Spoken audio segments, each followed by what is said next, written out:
एक दो तथ्य रखना चाहता हूं। जैसे तस्लीम रहमानी साहब ने कहा अंग्रेज किसको क्या दे रहे थे। हमने बचपन में पढ़ा कि मोहम्मद अली जिन्ना बहुत बड़े वकील थे और उस जमाने में शायद उनकी आमदनी 4,000 रुपए पर डे से ज्यादा थी, जो आज भी बहुत बड़ी चीज है। और मोतीलाल नेहरू उससे भी बड़े वकील थे। मैं पूछना चाहता हूं, ये उस जमाने में हजारों रुपए पर डे की आमदनी के लिए पेमेंट कौन करता था? किसी हिंदुस्तानी का मुकदमा लड़ रहे थे क्या? भारत तो बहुत गरीब था, हम तो अकाल और भुखमरी से झेल रहे थे। पेमेंट कौन कर रहा था? अंग्रेजों के मुकदमे लड़ रहे थे ना, इसीलिए तो। और मैं यह भी बताना चाहता हूं, जिसमें अशफाक उल्लाह खां, राम प्रसाद बिस्मिल, चंद्रशेखर आजाद, काकोरी कांड, जो लखनऊ के पास ब्रिटिश सरकार का खजाना क्रांतिकारियों ने लूट लिया था, ब्रिटिश सरकार का वकील कौन था? JN मुल्ला, जगत नारायण मुल्ला, कांग्रेस के नेता खड़े थे ब्रिटिश सरकार की तरफ से कि इनको फीस कौन दे रहा था? उनको सरकारी वकील थे ना, तो सरकार से ही तो फीस ले रहे होंगे। अब मैं एक दो फैक्चुअल बात कहता हूं, वो तो विषय अभी सावरकर जी का मावरकर जी बताएंगे।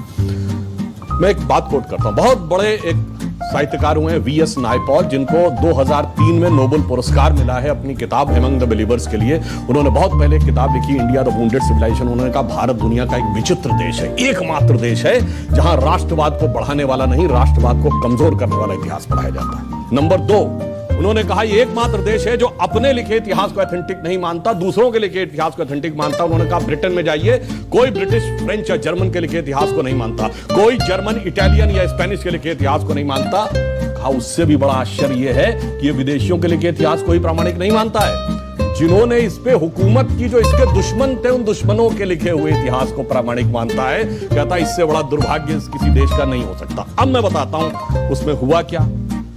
एक और उदाहरण बता रहा हूं। सारे एक सवाल ये है, क्या सिलेक्टिवली भारतीय हीरो को दबाया गया? हाँ, मैं उसके 2 उदाहरण फैक्ट बता रहा हूं। मैं दर्शकों से कह रहा हूं, जाइए चेक करिए।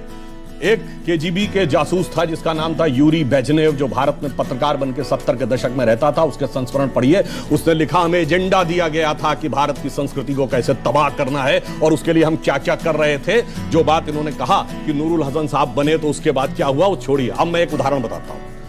महमूद गजनी ने सोमनाथ का मंदिर तोड़ा। जवाहरलाल नेहरू ने डिस्कवरी ऑफ इंडिया में पेज नंबर 235 पे यह लिखा कि वो तो एक योद्धा था, उसका धर्म से कोई लेना देना नहीं था, उसने जो लूटपाट की है वो अपने किंगडम को इनरिच करने के लिए की है। जबकि हकीकत यह है कि खुद महमूद गजनवी के साथ आए हुए उसके राइटर उतबी उसने अपनी किताब तारिकुल यामनी में लिखा है कि जब उसने मंदिर पे कब्जा कर लिया और उसके पास राजा और पुजारी पहुंचे कि ये शिवलिंग मत तोड़िए, इसके लिए हम 1 करोड़ स्वर्ण मुद्राएं देने को तैयार हैं। और उसके सलाहकार गए, तो जानते क्या जवाब दिया महमूद गजनी ने? कि मैं तोड़ूंगा जरूर, इसलिए कि कयामत के दिन मैं बुत फरोश के रूप में जाना जाऊं, बुत शिकन के रूप में जाना जाऊं, बुत फरोश के रूप में। यानी ट्रैवल, यानी मैं एक बुत फरोश का मतलब हुआ कि जो मूर्तियों के साथ बिजनेस कर रहा हो, उसके लिए नहीं, मूर्ति को तोड़ने। फिल्में हम लोग देखते हैं, युवा पीढ़ी को प्यार मोहब्बत की बातों में बड़ा आनंद आता है। एक लाइन और कह दूं तो, प्यार मोहब्बत की बात हो तो क्या नाम याद आते हैं? शाहजहां, नूरजहां, जोधा अकबर, सलीम अनारकली, शीरी फरहाद, लैला मजनू, यही पढ़ाया गया ना। जबकि एक मुगल बादशाह बताइए जिसकी 1 दर्जन से कम ऑफिशियल बीवियां रही, और एक भी बादशाह बताइए ऐसा कैसा प्यार था तो 10-10 के साथ हो जाता था। स्त्री के प्रति समर्पित निष्ठावान प्रेम का प्रतीक 3 पीढ़ियों से हमारे दिमाग में ऐसे भर दिया गया कि बच्चे से पूछिए तो उसे यही याद आता है। इसे कहते हैं एजेंडा। और एजेंडा सिर्फ एक तरफ नहीं था। इंडिया गेट के सर्किल पे घूम जाइए, बाबर रोड, हुमायूं रोड, अकबर, वो सब तो अलग है।